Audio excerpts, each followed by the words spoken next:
जय हिंद साथियों। तो स्वागत है आपके अपने YouTube channel job target test पे। तो जैसा कि हम लोग प्रॉफिट एंड लॉस कर रहे थे, तो चलिए आज आगे बढ़ते हैं हम लोग। क्वेश्चन आपके स्क्रीन में दिखता होगा। एक व्यक्ति ने 12 वस्तुएं 12 रुपया में खरीद कर 1 रुपया 25 पैसे प्रति वस्तु के भाव बेच दी। सौदे में उसका प्रतिशत लाभ क्या है? चलिए देखते हैं। बोल रहा है कि 12 वस्तु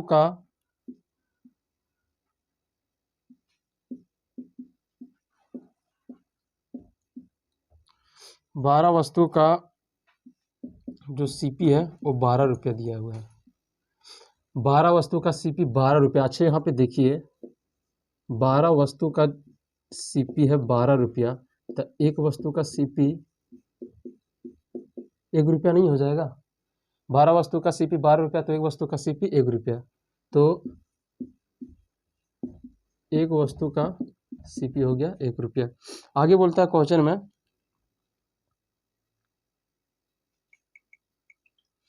कि 1 रुपया 25 पैसे के भाव से प्रत्येक वस्तु, यानी कि एक वस्तु का जो एसपी दिया हुआ है 1.25। देखिए, एक वस्तु का सीपी है 1 रुपया और एक वस्तु का एसपी है 1.25 रुपया। तो हमको लाभ हो रहा है, तो लाभ कितना हो रहा है? तो लाभ हो रहा है हमको 0.25 का। अब बोल रहा है कि प्रतिशत लाभ क्या है, तो प्रतिशत लाभ निकालते हैं। 0.25 का लाभ हो रहा है हमको। किस में लाभ हो रहा है? तो 1 रुपया में लाभ हो रहा है। तो 100 में कितना होगा? ये दशमलव हटाएंगे तो इसके नीचे, इसके बदले नीचे 2 को 1 लिख के 2 शून्य देंगे, 100 से 100 कटा, आ गया 25%। 25% आपका आंसर होगा। दूसरा क्वेश्चन आपके स्क्रीन में दिखता होगा। क्वेश्चन बोल रहा है, यदि कोई व्यक्ति अपनी हानि को विक्रय मूल्य का 20% अनुमानित करता है तो उसका हानि प्रतिशत क्या है? क्वेश्चन आराम से देखिएगा। बोल रहा है कि अपनी हानि को विक्रय मूल्य का 20%। किसका? विक्रय मूल्य का 20%। गौर कीजिएगा यहाँ पे, विक्रय मूल्य का 20%। विक्रय मूल्य का 20%। विक्रय मूल्य का 20%। देखिए, चलिए देखते हैं 20% का भिन्न क्या होता है। 20% का भिन्न हो गया 1/5। हम आपको क्या बताए थे कि नीचे वाला क्या होता है? नीचे वाला सीपी होता है।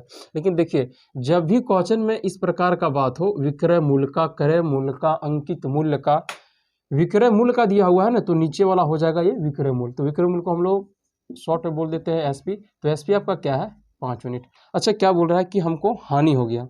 एसपी है 5 यूनिट और लॉस हमको हो गया 1 यूनिट का। एसपी है 5 यूनिट और लॉस हमको हो गया 1 यूनिट का। तो सीपी कितना होगा? तो अब आराम से बोल सकते हैं कि 5 रुपया में बेचे, 1 रुपया का हानि हो गया, तो सीपी 6 रुपया होगा। अब क्वेश्चन बोल रहा है कि उसका हानि प्रतिशत क्या है। बोल रहा है उसका हानि प्रतिशत क्या है, तो प्रतिशत हानि निकालते हैं। तो देखिए, हमको हानि कितना का हो रहा है, तो हानि हमको हो रहा है 1 का। हानि कितना का हो रहा है? 1। किस में हो रहा है? तो जब भी हमको लाभ या हानि होता है तो हमेशा हमको होता है सीपी पे। तो सीपी कितना है आपका? तो सीपी दिया हुआ आपका है 6 यूनिट। तो 100 पे कितना? 50, यानी कि 50/3। जब इसको पूर्णांक में लाएंगे तो आ जाएगा ये 16.2/3%। ये आपका हो गया आंसर। अगला क्वेश्चन आपके स्क्रीन में दिखता होगा। रीचा ने कोई वस्तु इसकी सूची मूल्य के 4/5 पर खरीदी तथा इसे सूची मूल्य से 20% अधिक पर बेचा। रीचा का लाभ। क्वेश्चन बोल रहा है कि रीचा ने कोई वस्तु इसकी सूची मूल्य के, क्या बोल रहा है कि सूची मूल्य के 4/5 पर खरीदी। सूची मूल्य, सूची मूल्य के 4/5। सूची मूल्य के 4/5। हमेशा आपको हम बताए थे कि नीचे वाला क्या होता है? सीपी। लेकिन जब भी क्वेश्चन में लिखा हो सूची मूल्य के, विक्रय मूल्य के, क्रय मूल्य के, जो वर्णन होगा क्वेश्चन में वही नीचे वाला होता है। तो सूची मूल्य को हम लोग बोलते हैं मार्क प्राइस। तो एमपी कितना दिया हुआ है? 5 यूनिट। आगे देखते हैं। अब बोल रहा है कि सूची मूल्य के 4/5 पर खरीदी, यानी कि उसका मार्क प्राइस है 5 और खरीद है, यानी कि सीपी उसका है 4। और बोलता है कि तथा इसे सूची मूल्य से 20% अधिक दाम पर बेच दिया। तो सूची मूल्य कितना है? तो सूची मूल्य है आपका 5 यूनिट। बोल रहा है कि अब जो एसपी होगा हमारा ना, ये जो 5 यूनिट है इसका 20%, तो 5 का 20% निकालिए। 5 का 20% कितना होता है?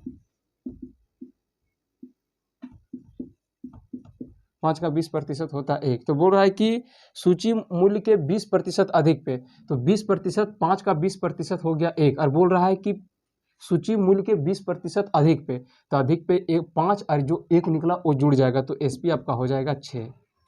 अब क्या बोल रहा है कि इसका लाभ कितना हुआ? तो देखिए 4 रुपया में खरीदे और 6 रुपया में बेच दिए, तो लाभ हमको कितना का हुआ? तो लाभ हमको हो गया 2।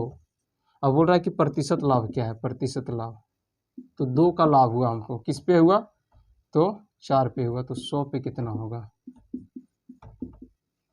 आंसर आपका आ गया 50%।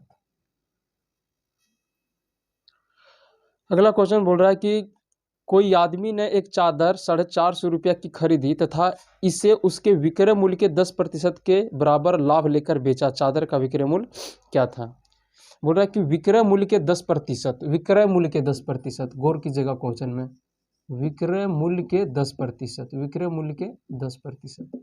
तो विक्रय मूल्य के 10%, 10% का भिन्न होता है 1/10। तो नीचे वाला यहाँ क्या होगा? तो नीचे वाला आपका हो जाएगा विक्रय मूल्य। विक्रय मूल्य को हम लोग बोलते हैं एसपी। तो एसपी कितना हो जाएगा? 10 यूनिट।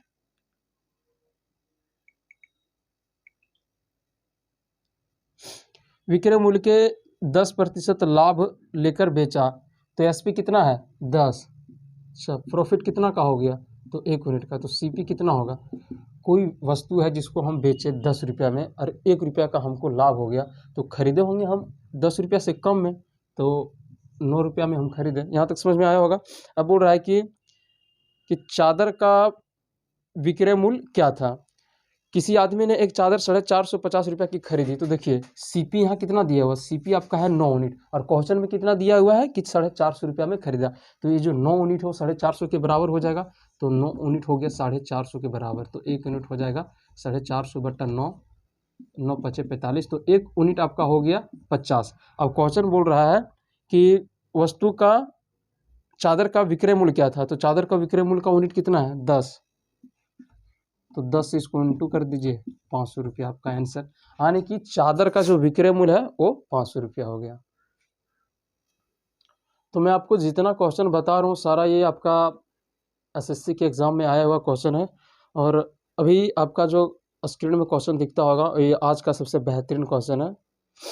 क्वेश्चन बोल रहा है कि यदि 150 से 300 तक की कीमत के बीच खरीदी गई पुस्तकें 250 से 350 के बीच की कीमत पर बेची जाए तो अधिकतम संभावित लाभ क्या होगा जो 15 पुस्तकें बेचने से मिलेगा? क्वेश्चन बोल रहा है कि 150 से लेकर 300 तक की कीमत के बीच खरीदे गए हम, मतलब कोई वस्तु है जिसको हम 150 से लेकर 300 के बीच में वस्तु को खरीदना स्टार्ट किए, और क्या बोल रहा है कि जब उसको बेचेंगे ना तो 250 से लेकर 350 के बीच में हम उसको बेचेंगे। तो एक चीज़ आप यहाँ गौर फरमाइएगा कि हमको चाहिए लाभ। तो लाभ हम कमाने के लिए क्या करेंगे कि हम सबसे कम दाम पे वस्तु को खरीदेंगे, सबसे कम दाम पे वस्तु को खरीदेंगे और हम अधिक दाम पे बेचेंगे। इसे समझिएगा कि 150 से 300 तक के रेंज में हमको वस्तु खरीदना है। 150 से 300 तक के रेंज में हमको क्या करना है कि खरीदना है वस्तु को। तो हम होशियार हैं तो क्या करेंगे कि हम जो सस्ता वाला है ना, सस्ता वाला जो मूल्य है हम उससे स्टार्ट करेंगे खरीदने के लिए। तो हम 150 से खरीदना स्टार्ट करेंगे। हम 150 से एको पैसा अधिक में नहीं खरीदेंगे। क्यों? क्योंकि जब हमको लाभ चाहिए तो जब हम कोई वस्तु खरीदेंगे ना तो सबसे कम दाम जिसका रहेगा ना वहाँ से खरीदते हैं। फिर क्वेश्चन आगे क्या बोल रहा है कि इसको बेचना है और बेचना है, और बोल रहा है कि बेचने का नियम क्या है कि 250 से लेकर 350 तक के रेंज में आपको बेच देना है, बेचना है। तो देखिए 150 से लेकर 300 तक के रेंज में हमको खरीदना है और 250 से लेकर 350 तक के रेंज में हमको बेचना है। तो हम क्या करेंगे कि जो सबसे कम जो प्राइस है उससे हम खरीदेंगे। सबसे जो कम प्राइस है उससे खरीदेंगे। और जब बात आएगा बेचने का ना, जब बात आएगा बेचने का तो सबसे अधिक दाम पे बेचेंगे। तो देखिए 150 से 300 तक सबसे कम रेंज यही है, 150 रुपया। और 250 से लेकर 350 तक का रेंज में अधिक वाला कौन पैसा है, तो अधिक है 350। तो हम ऐसा करेंगे कि एक वस्तु का जो सीपी हम खरीद, एक वस्तु का जो सीपी हो जाएगा वो हो जाएगा 150 रुपया, यानी कि एक वस्तु को जो हम खरीदेंगे 150 रुपया में, एकदम सबसे कम दाम में खरीदेंगे। क्यों? क्योंकि जब हमको लाभ चाहिए तो लाभ कमाने के लिए हम वस्तु को सबसे कम दाम में खरीदेंगे, और मेरा प्रयास रहेगा अधिक से अधिक लाभ कमाने के लिए उसको अधिक से अधिक दाम में बेचे। तो 250 से लेकर 350 तक का रेंज में बेचना है, तो 250 से लेकर 350 तक में सबसे अधिक जो मूल्य हो जाता है वो 350 हो जाता है। तो एक वस्तु का जो एसपी हो जाएगा कितना हो जाएगा, 350 रुपया। तो एक वस्तु हम खरीदे 150 में और उसको बेच दिए हम 350 में, तो हमको लाभ कितना का हो गया। तो लाभ हमको निकालने के लिए एसपी में सीपी माइनस करेंगे, तो 350 में जब 150 घटा देंगे तो 200 रुपया हो जाएगा हम मेरा लाभ। अब क्या बोल रहा है कि 15 पुस्तक बेचेंगे ना, 15 पुस्तक बेचेंगे इस प्रकार का, तो हमको कितना लाभ होगा। तो देखिए एक वस्तु का एगो पुस्तक का लाभ कितना हो गया, 200 रुपया। एक पुस्तक का लाभ 200 रुपया, तो 2 पुस्तक का लाभ 400, 3 पुस्तक का 600। इसी प्रकार हमको चाहिए 15 पुस्तक का लाभ। किसका? 15 पुस्तक का लाभ, 15 पुस्तक का लाभ, 15 पुस्तक का लाभ। तो क्या है, एक पुस्तक का लाभ कितना है, 200। एक पुस्तक का लाभ 200, तो 15 पुस्तक का लाभ हो जाएगा, 15 से इंटू कर देंगे तो 15 दूनी 30। तो आपका जो आंसर हो जाएगा वो हो जाएगा 3000 रुपया। 3000 रुपया आपका लाभ होगा। हमारा प्रयास है जीडी से रिलेटेड मैथ के जितने सारे क्वेश्चन हैं, मैं आपको जितने सारे टॉपिक है मैथ के मैं सब कराऊं आप लोगों को। और दोस्तों अगर आपको वीडियो अच्छा लगा होगा तो एक बार लाइक सब्सक्राइब जरूर करें। जय हिंद।